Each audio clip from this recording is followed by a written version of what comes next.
nggak bisa ngasih ilmu, aku hanya bisa nyari uang buat nyekolahin mereka, gitu aja, Miss.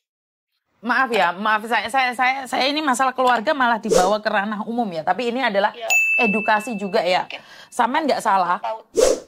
kamu nggak salah, cuman ternyata walaupun kamu bekerja sama anakmu, kamu juga tidak bisa memantau mentalnya. Bener nggak sih? Iya, mungkin. Mm-mm. Karena dia emang nggak apa ya, dia tuh ikut sama aku baru ini, Miss. Baru ini tinggal bareng sama aku. Risa, kamu lagi memantau saya tahu itu. Saya nggak tahu apa yang terjadi sama kamu sampai kamu kalap ya, Nduk ya. Risa, saya tidak tahu permasalahanmu seperti apa, tapi percayalah, Nduk, di luar sana itu lebih keras. Saya tidak tahu masalahmu. Saya harap teman-temanmu memfitnah kamu dengan menyatakan bahwa kamu rela bekerja walaupun pekerjaan itu tidak halal.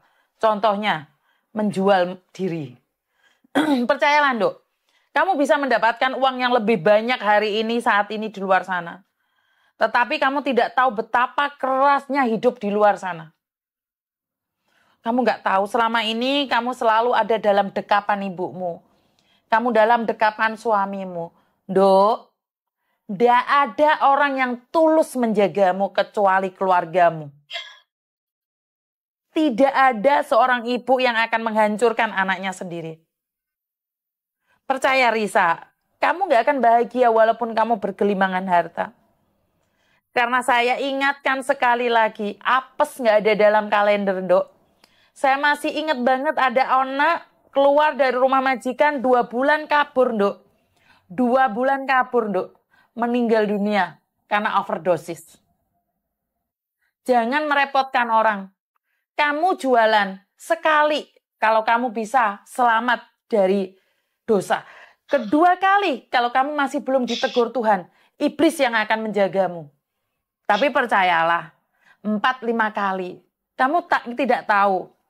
Di zaman dahulu kala ada cerita, orang Indonesia dimasukkan dalam koper, Nduk. Diprotoli tangani sikile, Nduk. Di luar sana keras, Nduk. Risa Mulyo golek ana ibumu, Nduk. Pulanglah. Kenapa, Nduk? Iya. Biarin aku ngomong di sini. Silakan. Mama menghubungi Miss Yuni, bukan Mama ingin menjelek-jelekan kamu di media sosial, Kak. Bukan. Niat Mama menghubungi Miss Yuni, cuman Mama minta tolong ke Miss Yuni. Tolong bantu cari keberadaan kamu di mana, Kakak. Bukan Mama ingin menjelek-jelekan kamu, enggak. Bukan Mama ingin memviralkan kamu, enggak. Mama cuma pengen mencari di mana kamu ada, itu doang. Sebentar, Bu. Ingat, kalau kamu menghubungi ibumu, maka ibumu tidak akan pernah cari saya. Itu aja intinya. Karena ibumu sudah buntu, sudah nggak ada jalan lain. Karena itu pulanglah. Biarkan ibumu telepon saya dan mengatakan Risa sudah pulang. Karena gini loh, Dok, kalau sudah datang ke media sosial saya, 1000 mata yang melihatmu. Sekarang ada 4000 mata yang sedang mencarimu. Kebayang nggak? Nggak ada orang yang membongkar aibmu kecuali dirimu sendiri. Coba kalau kamu menghubungi ibumu, Bu, saya minta maaf, saat ini saya nggak mau pulang, saya nggak mau bekerja, aku tak dodolan apem. Ibumu nggak mungkin telepon saya. Ibumu nggak akan telepon saya. Paham maksud saya, Risa? Jika kamu menghubungi ibumu, kamu ngomong sama ibu, Bu, aku dodolan apem. Hati ibumu mungkin hancur. Tetapi lebih hancur lagi saat semua orang tahu siapa kamu, Nduk. Pulango, telepono bumu, selesaikan masalahmu dengan keluargamu. Jangan menghilang, karena gini loh, seandainya kamu meninggal dunia, itu tetap KJRI yang tahu. Dan itu bukan rahasia.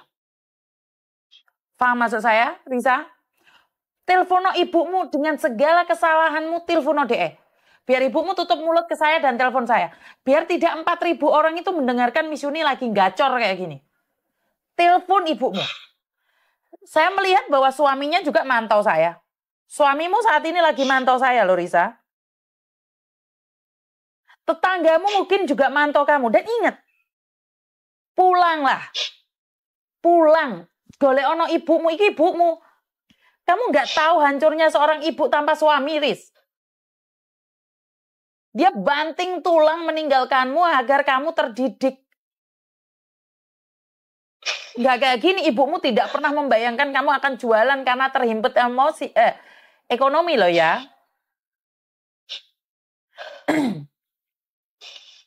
Ibumu kayak gini nih kayak gendeng loh, Ndok. Bagaimana wajah ibumu ditampilkan di majikannya?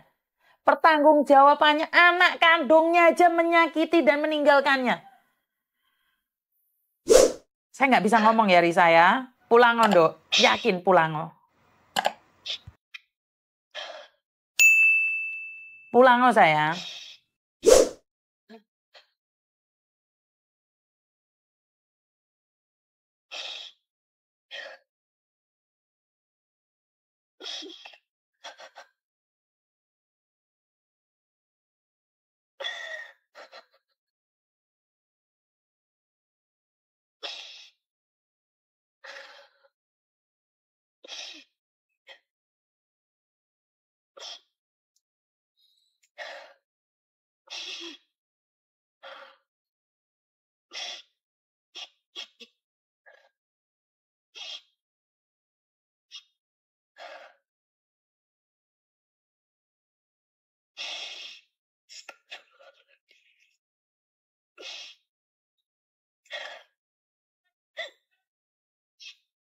Terus saya sekarang harus gimana, Miss?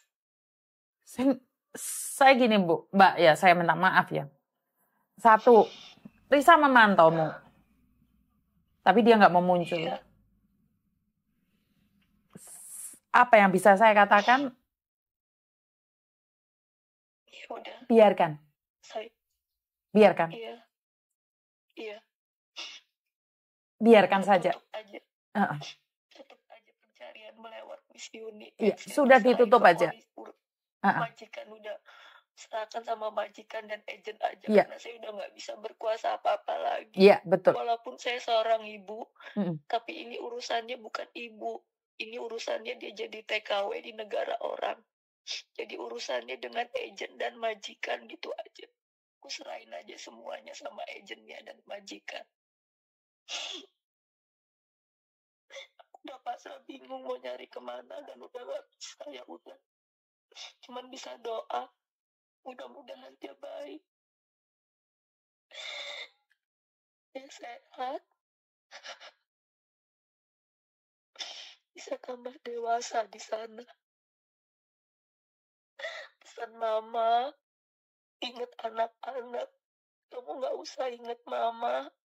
Karena mama udah bau tanah. Mungkin umur mama ya istilahnya gak bisa lama nemenin kamu. Tapi ingat anak-anak kamu yang masih kecil-kecil. Itu aja, Kak. Udah, itu pesan mama. Jangan sakiti hati anak-anak. Biarin cukup mama aja yang ngerasain seperti ini.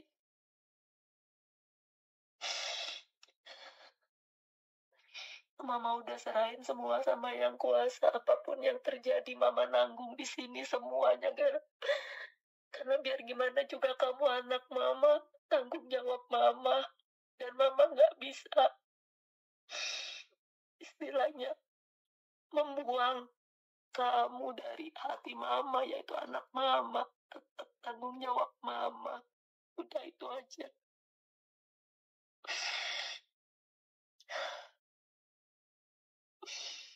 Cuman yang mama mau bilang sama Miss Yuni, saya nggak pernah memakai uang apa yang dia pinjam. 1.000 perak pun aku nggak pernah pakai dan tidak pernah tahu dia pinjam atau enggaknya di luar. Saya nggak ngerti. Karena saya nggak mengikuti dia di saat libur. Kita nggak bareng liburnya. Mungkin kalau libur kita bareng, saya masih bisa mengikuti dia.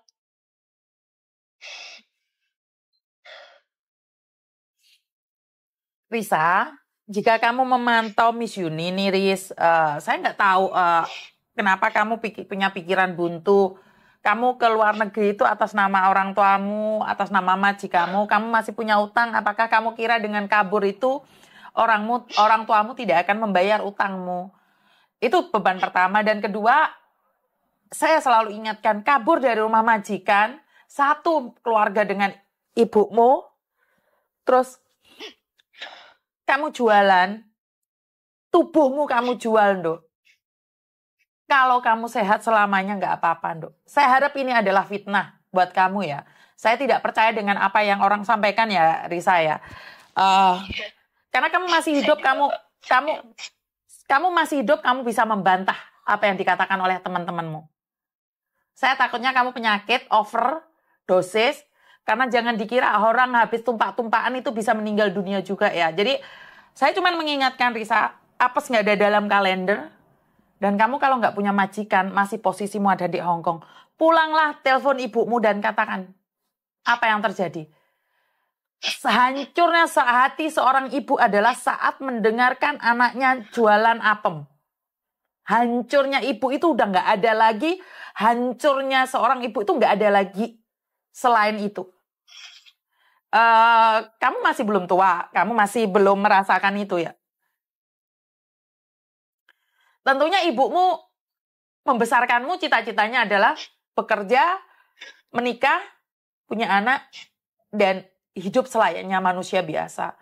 Tetapi saat fitnah itu datang ke ibumu, dan ibumu mendengarnya, kamu saat ini sedang mencari jualan, mencari pekerjaan, tumpak-tumpakan, tahu nggak berita ini akan menghancurkan hati ibumu? Sama ibumu bilang loh, ibumu ini sudah bau tanah, nggak usah jaga ibumu, yang penting anak-anakmu. Saya sebagai seorang ibu, hati saya sudah hancur loh. Saya membaca SMS dari teman-temanmu, saya udah hancur, Risa. Bagaimana perasaan suamimu saat ini? Anakmu nggak kecil lagi, anakmu sudah bisa berbahasa Indonesia, anakmu bisa mendengarkan. Apa yang mereka mau? Dia tidak mau dinafkahi dari hasil kamu jualan. Nggak ada, Nduk, orang yang sayang sama kamu kecuali keluargamu sendiri. Ingat-ingat kata-kata saya. Di luar sana sangat-sangat kejam, Risa. Pulang, Nduk. Pulang. Tapi jika hari ini kamu tidak mendengarkan tangisan ibumu, kamu tidak mendengarkan omongan Miss Yuni, ya sudah. Ya sudahlah.